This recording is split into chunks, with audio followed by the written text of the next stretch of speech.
Today, I want to tell you about a Welsh composer born in 1944 by the name of Karl Jenkins. Now, his father was a reverend, a church organist, and a school teacher, and deeply influenced his exposure to music. His mother was a homemaker, very, very supportive of his creativity, and the house was always filled with music, both sacred music and also with folk music. After schooling, he went to Cardiff University and got a bachelor degree in music, and after that he went to the Royal Academy of Music in London and studied composition, oboe, and conducting. While studying in London, he was exposed and influenced by the avant-garde classical scenes, but also by jazz music, and so he had all that music and then the sacred music from home and the folk music he was exposed to and all those different genres. We're going to hear how he combines different things throughout his life as a great composer. After he graduated college as a classical musician, he actually did not get a start in that. He joined Soft Machine, which was a jazz rock fusion band in England, and he was an oboist, a saxophonist, a keyboard player, but he also was a composer and ended up composing more and more in that band. At this time, he gained a reputation as this genre-bending, versatile composer. He could blend easily and go between classical jazz, rock, but also the classical that he knew and the folk music. He was able to just blend it all together, and he continued to compose and perfect this. And by the 1980s, he was doing really great with his composition. He became more comfortable, and he wrote Palladio, which we all know as the Beers commercial, ba-ba-da-bum, ba-ba-da-bum, that he wrote that. Now, by 1995, he gained international recognition as a composer because he created this amazing piece called Adigemas, Songs of Sanctuary, and it blends this classical orchestration with this ethnic percussion, and then this amazing chorus with these great sounds, but there are no words. He uses the consonants and the vowels as part of what he's expressing musically.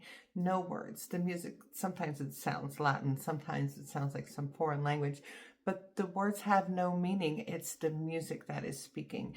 I have been able to conduct this with a girls' choir, and it's a fantastic, beautiful piece.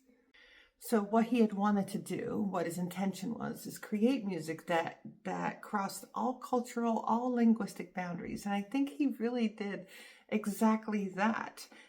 It is universal. Everyone can listen to it and recognize something and also be exposed to something. It is magnificent.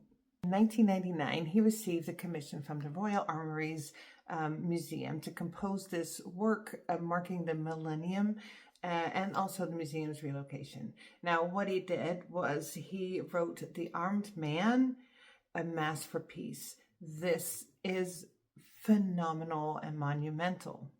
This piece that he wrote was dedicated to victims of the Kosovo War, and he combined so much. So we have Catholic Mass text, and some parts of it sound very much like a Mass, but he also combines that with the Islamic prayer and parts of the Mahabharata and poems from Kipling and poems from Tennyson. It combines all these different religions, all these different types of music, all this different culture seamlessly. What he does is create the music that music is supposed to be, which is just a language that we can all understand. And he brings everything in so seamlessly and beautifully.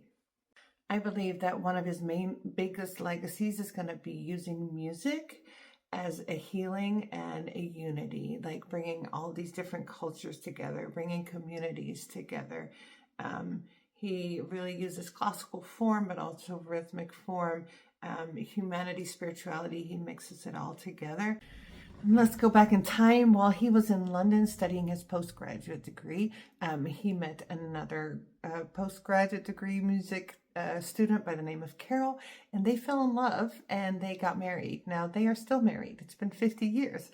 And she herself is a gifted musician, a composer, an educator. They had one son named Jody, and Jody Jenkins now is also a composer and does film scoring. So what a great musical family.